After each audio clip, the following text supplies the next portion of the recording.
ನಮಸ್ತೆ. ಇವತ್ತಿನ ಕಥೆ ನಿಮ್ಮ ಭಾವಸುದೆಯೊಂದಿಗೆ. ಕಾಣದ ಭಾವಗಳು.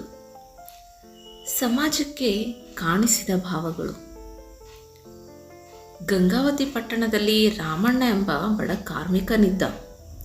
ಅವನು ದಿನವಿಡೀ ಕಟ್ಟಡಗಳಲ್ಲಿ ಕೆಲಸ ಮಾಡುತ್ತಿದ್ದ. ಜನರಿಗೆ ಅವನು ಕೇವಲ ಮಜ್ದೂರು ಮಾತ್ರ. ಹೊದಿಕೆಯು ಹಳೆಯದು. ಮುಖದಲ್ಲಿ ಸೂರ್ಯತಾಪದಿಂದ ಕಪ್ಪಾದ ಕಲೆಗಳು. ಯಾರೂ ಅವನ ಮನಸ್ಸಿನೊಳಗೆ ಭಾವನೆಗಳನ್ನು ಗಮನಿಸುವವರೂ ಇರಲಿಲ್ಲ. ಪ್ರತಿ ಸಂಜೆ ಮನೆಗೆ ಹಿಂದಿರುಗಿದಾಗ ಅವನು ತನ್ನ ಚಿಕ್ಕ ಮಗಳಾದ ಚಂದನಿಗೆ ಹೊಸ ಕತೆ ಹೇಳುತ್ತಿದ್ದ.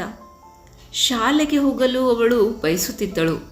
ಆದರೆ ಪುಸ್ತಕ ಖರೀದಿಸಲು ಹಣ ಸಾಲದು. ಆದರೂ ರಾಮಣ್ಣ ತನ್ನ ಕೆಲಸದ ಜೋಲುಗಳ ನಡುವೆ ಕಂಡ ಚೂರು ಕಾಗದಗಳನ್ನು ಮನೆಗೆ ತಂದು ಅದರಲ್ಲಿ ಮಗಳಿಗೆ ಅಕ್ಷರಗಳನ್ನು ಬರೆದಿಟ್ಟು ಕಲಿಸುತ್ತಿದ್ದ.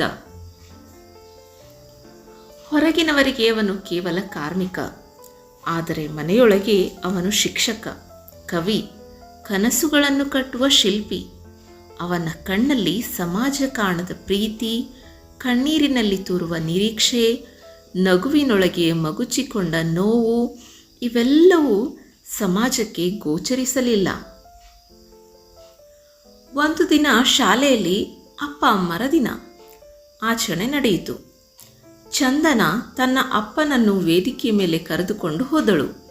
ಅವಳು ಹೇಳಿದ ಮಾತು ಮಾತ್ರ ಅಲ್ಲಿದ್ದವರ ಮನಸ್ಸಿಗೆ ತಟ್ಟಿತು.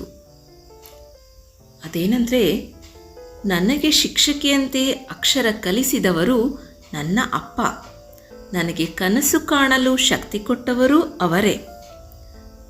ಇವನು ಕೇವಲ ಕಾರ್ಮಿಕನಲ್ಲ, ನನ್ನ ಜಗತ್ತಿನ ದೊಡ್ಡ ನಾಯಕ. ಅಲ್ಲಿ ಕುಳಿತಿದ್ದವರು ತಕ್ಷಣ ಅಪ್ಪಳಿಸಿದರು.